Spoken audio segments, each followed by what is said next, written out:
Hello mga sweethearts! This is your friend, Sweet Pay.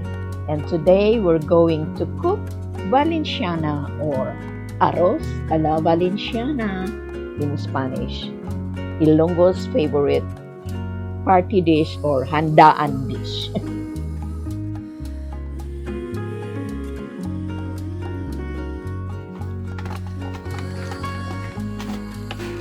Luluto tayo guys ng Valenciana.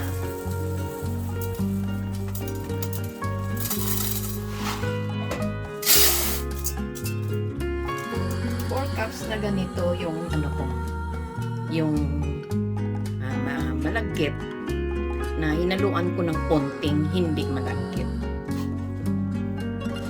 But the rice, total of the rice is 4 cups. Hindi, para lang sa akin. Pero kung halimbawa, kung luluto kayo sa may handaan, hindi dami-damihan yun.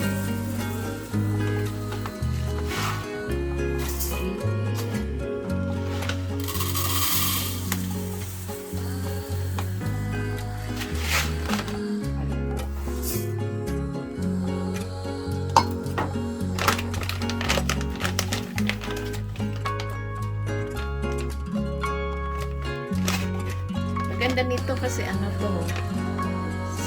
syllable ng parang kagaya na sa sitcom.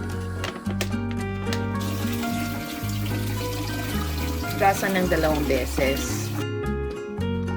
Ayan, nahugasan ko na guys ng 2. Ngayon, add naman natin ng turmeric powder. Kalawag sa amin sa Ilonggo. Ang Valenciana kasi or Arroz a la Valenciana, lutong Ilonggo.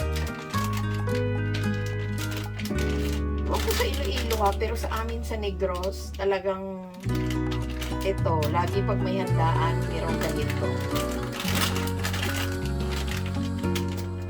So ito siguro mga tingnan natin kung mga ilang tablespoons. 4 cups. 1 lang. 1 tablespoon lang siya. Tapos, ihalo-halo lang natin guys ng ganyan. Kasi pag masyadong marami naman, masyadong yellow, masyado yung hindi maganda. At saka kung konti naman, medyo maputla. So, in a 4 cups like that na rice, so mga 1 tablespoon na turmeric. Is enough.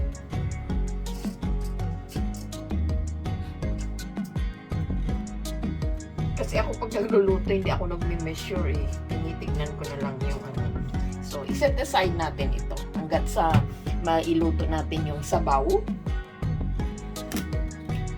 Isa na tayo ng ating guys, tawag sa Ilonggo, panakot, yung meat.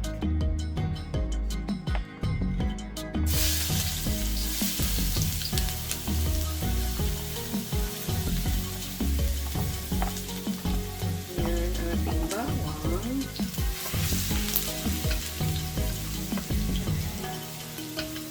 Hindi ako naglalagay ng kamatis dito guys.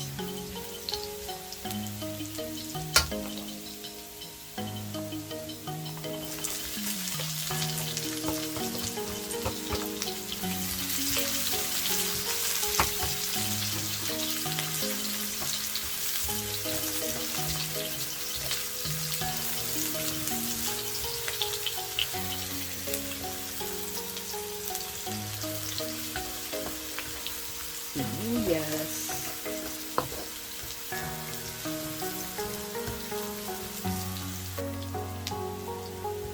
Lagay na natin yung manok.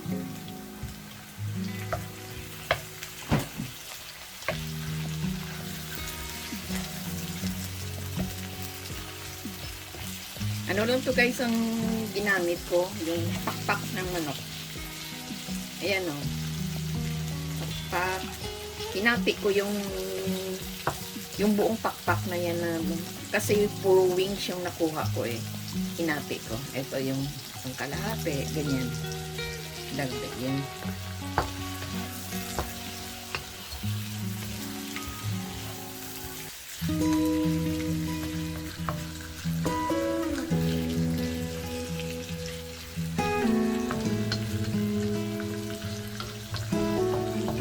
Hindi ko mano kung ilan ito ang manok. Ilang grams. Hindi ko ano. Kasi ang pagluluto ano lang eh. Talagang lutong bahay. We do, ano ba yung tawag nila?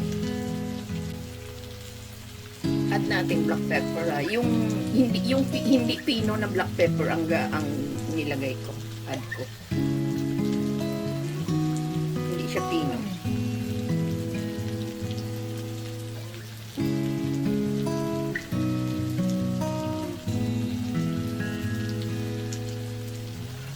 Yan kasi ang masarap.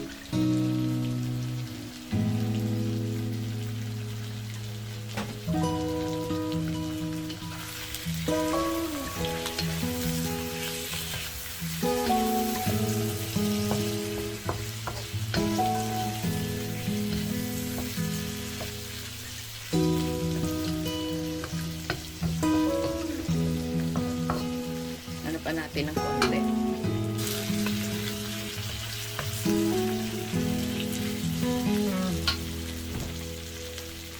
Dagdag natin guys yung baboy na hiniwa ko yung may taba-taba, yung binili ko yung may taba-taba. Tapos hiniwa ko yung cubes.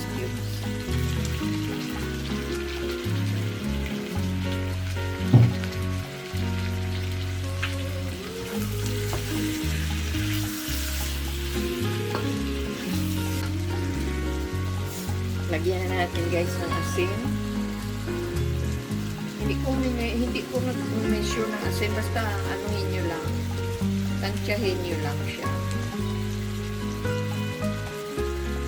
Huwag masyadong maramihan ng asin ha. Pwede namang madagdagan later. Mas mabuti yung matabang siya, pwede mo dagdagan ng asin. Always make it a rule. Pag nagluluto ka, dahan-dahan sa asin.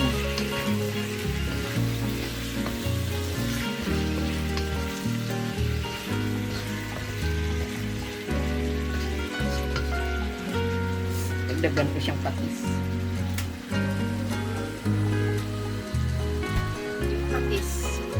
Patis. Hindi yung toyo. Sa amin kasi sa Ilonggo, patis yung dark, yung soy sauce. Sa Tagalog naman, ang patis ay itong fish sauce.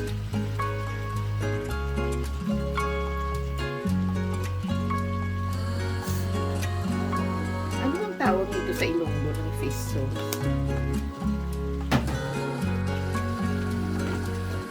Idagdag na natin guys yung yung atay. Yung atay kasi inano ko na nung nakaraang araw. Pinakuluan ko na siya, tapos hiniwa ng maliliit.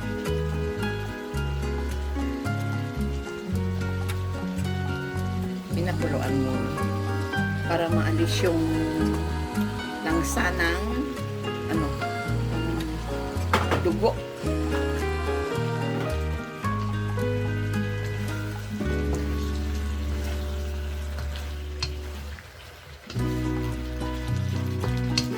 Parang ang daming sahog para sa 4 cups na rice.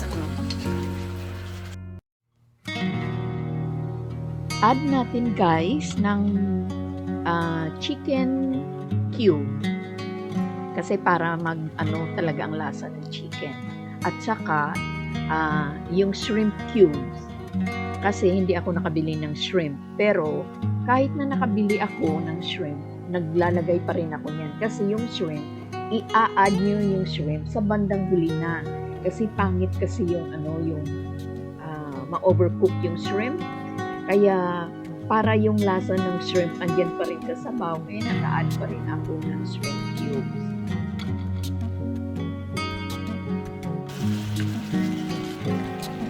Add na natin ang tubig.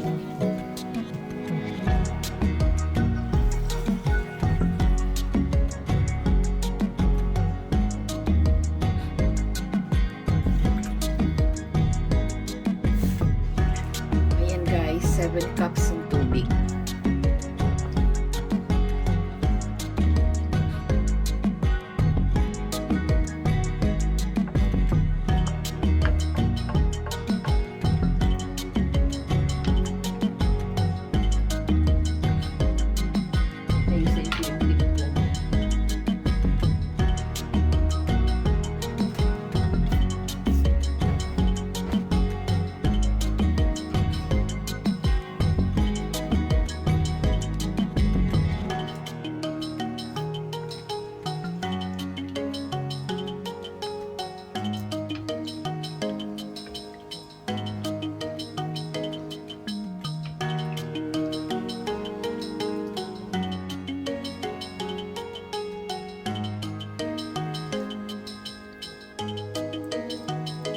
Ayos guys, tama-tama yung timpla.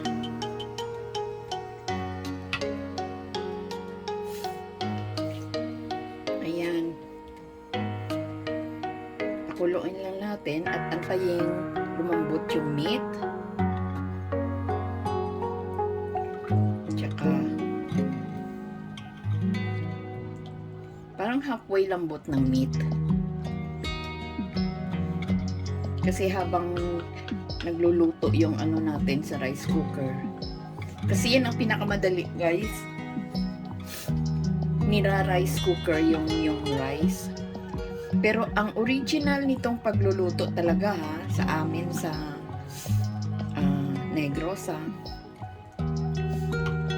nilalagay yung rice dyan. Kaso lang, nakakapagod sa paghalo ng halo. The easiest way is to cook the rice in the rice cooker using ang sabaw nito para yung parang niluto mo siya dito. At saka kapag ni rice cooker mo, uniform ang luto niya, guys. Hindi yung kapag masarap kasi kapag dito mo niluto yung rice sa kawali. Masarap pag mayroon kang dahon ng saging. Pero the easiest way, yan, yung rice cooker mo. Ayan, nakuha ko na yung sabaw, guys. Ito na lang yung natira dyan. So, habang nagsasaing doon yung ating rice, may kunting sabaw na natira. Ayan, At saka hinihinaan ko lang yung apoy para ito, sige pa rin ng nagluluto.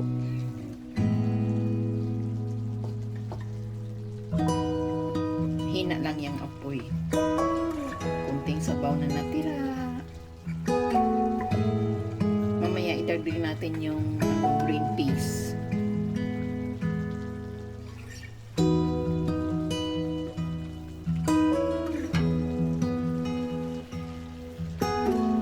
Ayan, dinagdag ko na yung green peas, guys. Para at least start na siyang maluto. Frozen green peas. Habang nag-aantay sa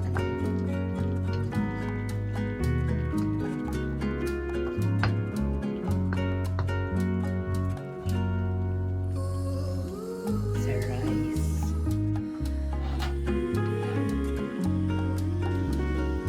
Ayan, guys, ano na yung rice natin? Ilipat na natin dyan sa kawali. Before nyo i-add yung rice, guys, add nyo na yung shrimp kung meron kayong shrimp. Maluluto na yan siya, yung shrimp, habang inaano nyo yung rice dyan mamaya.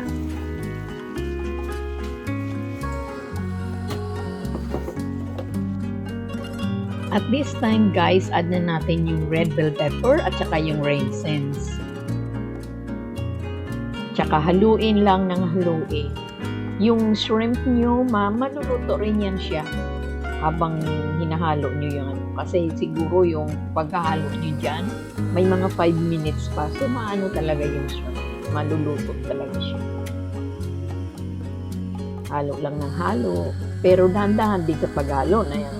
Hindi ano ba yun, yung mamash yung meat mo.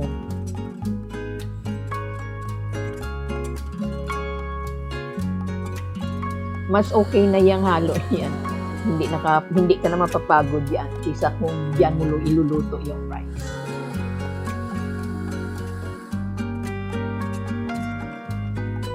Remind you guys, this is just the basic way on how to cook the Valenciana Ilonggo style. This is a favorite Ilonggo party dish. Bawat handaan talaga hindi mawawala yung Valenciana. So, you can cook it yourself too. Thank you for watching, guys, mga sweethearts.